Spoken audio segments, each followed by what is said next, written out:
Happy New Year, everyone. Welcome to your January 2024 astrological forecast. And you know, I'm doing all signs for this month, a monthly report, and I will always do all signs for the weekly forecast. But in the future, I may only do monthly forecasts for certain signs, because these signs, it's like not just my channel, but kind of across the board. There seems to be certain zodiac signs they're just not interested in astrology or even tarot.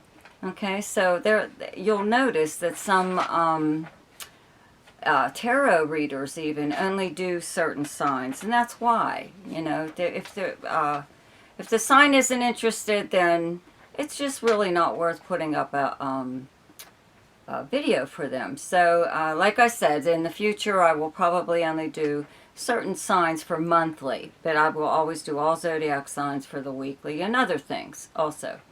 But anyway, so this month, the month starts off with, on the 1st, Mercury goes direct in Sagittarius. Finally! Yes!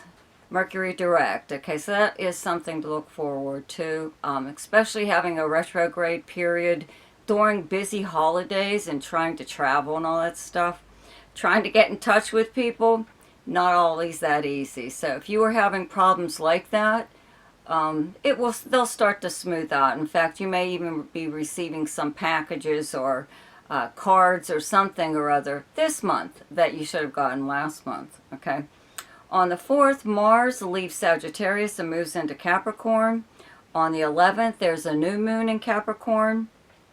On the 13th, Mercury moves into Capricorn again. On the 20th, the Sun moves into Aquarius, and on the very same day, Pluto moves into Aquarius again. I will be doing a video on Pluto in all the signs. Pluto in Aquarius for all the zodiac signs, okay? On the 23rd, Venus moves into Capricorn. Up until that point, it is still in Sagittarius, moved there at the end, very end of December, on the 29th.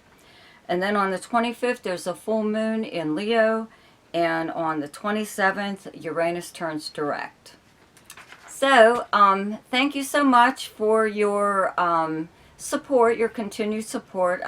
Thank you, subscribers, and thank you so much for checking on me. I really appreciate it. If you're new to my channel, please subscribe, okay, and click on the notification bell, and you'll be notified each time I upload something. And also check out the links below in the description box. One is to my website, and there is another one called Ask Me a Question, which is for those of you who only want to know maybe one or two things about your chart. Okay, so now for your forecast. Happy New Year, Sagittarius. So, the month starts off with Mercury still in your sign. Okay, and it finally turns direct. So, any kind of communications that you were having, maybe problems with even, or getting people to clearly understand what you're saying, or you couldn't reach so-and-so, or vice versa, you know, maybe somebody couldn't reach you, or you missed messages or something. You know, you should always check your spam box or whatever in your emails, just to make sure you didn't miss something or other. And also cards or even gifts that people sent you for the holidays or for your birthday or something or other. All of that should start pouring in now, okay, if you haven't received stuff already. Just everything has been delayed. Even something that you were doing, even things that you sent out may have been delayed. Okay, so now that Mercury turns direct, it is moving back into Capricorn, okay, on the 13th. But it's first, you know, so many days of January, it's still in your sign. So if you have something that you need to talk to someone about, this is a good time to do that, because it is direct. And Mars is still in your sign up until the 4th, okay? And Venus just moved into your sign on the 29th, December 29th, so it's here in January up to the 23rd. And if you've listened to my videos in the past, you know that I always say When Venus is in your own sign, milk it for all you can, okay? People find you far more appealing now than at any other time. You are physically more beautiful to them, but you are also just more popular. People just like to be near you. They find you very pleasant and fun, and you'll receive a lot of invitations at this time. Some of them are to even do things for you. People like to do nice things for you when Venus is in your sign or your first house. Okay, even your 10th house too, but first house and your own sign is a little bit more prominent. So, you know, people could even gift you with belated birthday gifts or holiday gifts. But people may want to do things like take you out for drinks or lunch or something or other. You know, you're on the receiving end of some really positive things, you know, good things coming into your life. And money could be one of them, you know. Venus is a magnet for Venus-related things, and money is kind of like a Venus-related thing, but usually it's something beautiful or some form of art or whatever, you know. So don't be surprised if, you know, more than usual, people hit on you more than usual, okay? Because lately you've been getting hit on an awful lot. But anyway,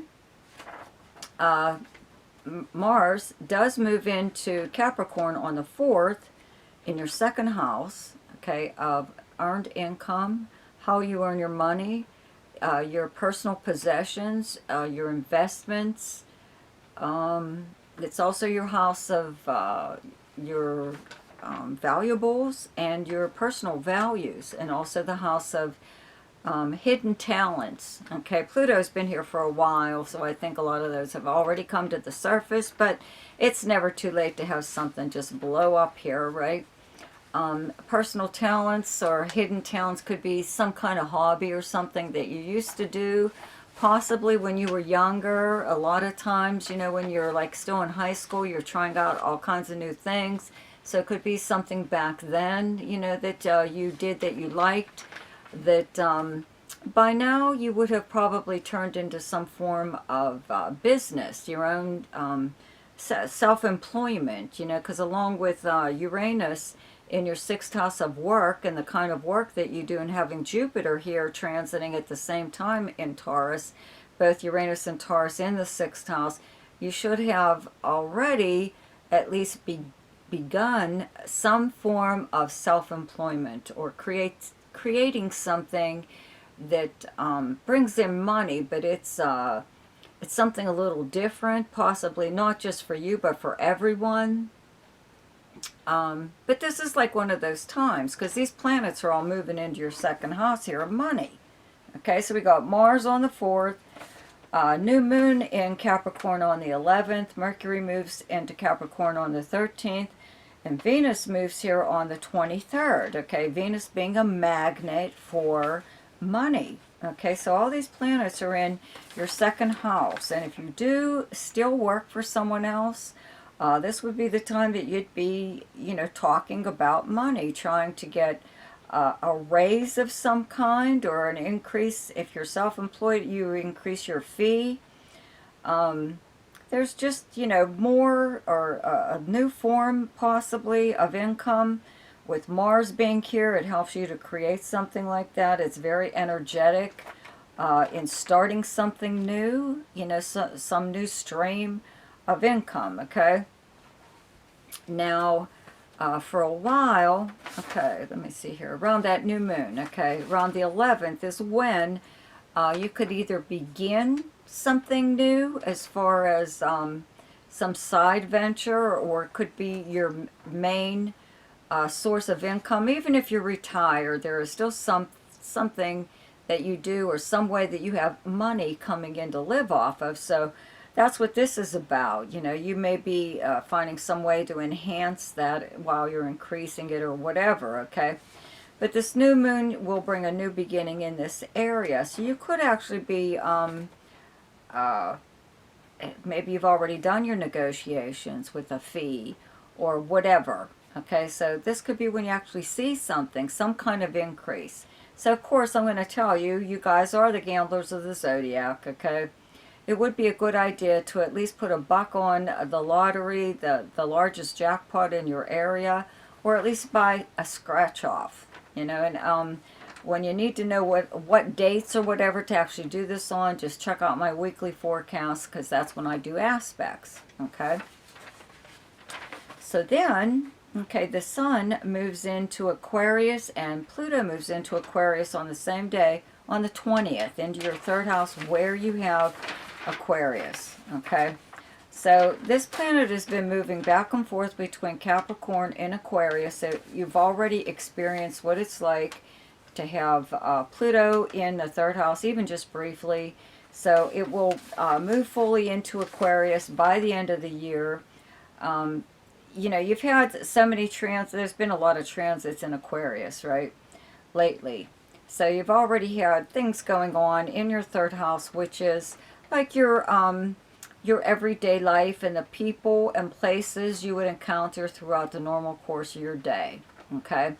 This is a big communication and travel house, and it's usually local travel, which is like the tri-state area or just a few hours away, or a day trip, an overnight trip, or a weekend trip.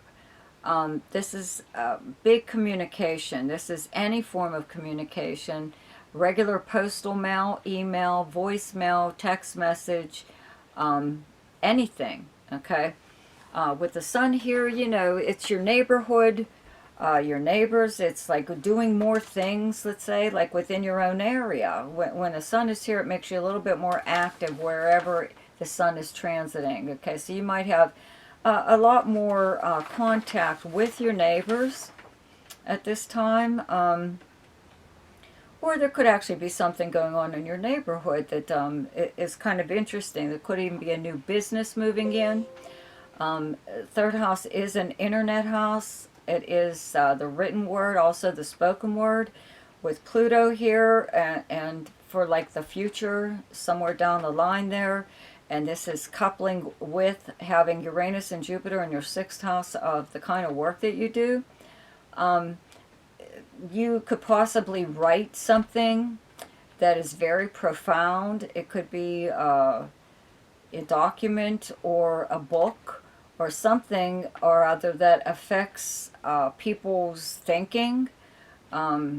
You know, some people could even end up really following it, whatever it is, you know, you're writing. You know, it could be anything actually, but whatever you do or say at this time, especially if you have like a podcast or a YouTube channel or some form of communication that people stream, okay, it's you know, Pluto rules the masses. It reaches large groups of people. So eventually that's what's going to happen here. So it's probably a really good idea to be careful of what you say, you know, or write, because it could be pretty profound and could affect people in that kind of way, okay? On the 25th, there's a full moon in Leo in your ninth house. It's directly across from your third house. Okay, both of these are communication and travel houses, and the ninth house is long distance travel. Okay, you are the natural ruler of the ninth house. It does govern higher learning, media and publishing. It's also an internet house, legal matters, contact with anyone who it lives in a foreign country, comes from a completely different background than yours, speaks a different language, all kinds of stuff. So I just think that you could receive some kind of communication around this full moon, that it could come from a distance, or it could come from about someone who lives at a distance, but it could be, you know, it could be anything. Full moons are there to bring a problem to the surface so it can be dealt with and then done away with. I really don't think there's a problem going on here. It could be possibly, you know, the ninth house is the house of legal matters, so you could find out, receive some kind of news then, you know, that brings something to an ending. Or this is also media and publishing. You know, maybe you were waiting for something that you have written to be published or be made available, you know, for the public to see. It could be anything. But just keep in mind, you know, whatever happens around that time, okay, around that full moon of the 25th, to me, I feel it's very fleeting. Okay, on the 27th, Uranus in Taurus in your 6th house turns direct. Okay, so I'm not going to cover that now because it is happening at the end of the month. It won't affect you too much. It does take a while to kick in there, so I'll cover that next month. Okay, so the best time to do something each month is when the moon is in your own sign, and the moon is in Sagittarius on the 7th, 8th, and 9th. The best time to lay low is when the moon is in your opposite sign, and your opposite sign is Gemini. And those dates are the 20th, 21st, and 22nd. The best time for romance, recreation, creativity, fun, any kind of gambling or speculation, and anything to do with children is the 3rd, 4th, 5th, 16th, 17th, 30th, and 31st. The best time for money is the 10th, 11th, 22nd, 23rd, and 24th. The best time for your career is the 27th, 28th, and 29th. And the best time for communication and travel is the 12th, 13th, 25th, 26th, and 27th. So Happy New Year to you. Don't forget to check out my weekly forecast, and I'll see you then. Goodbye.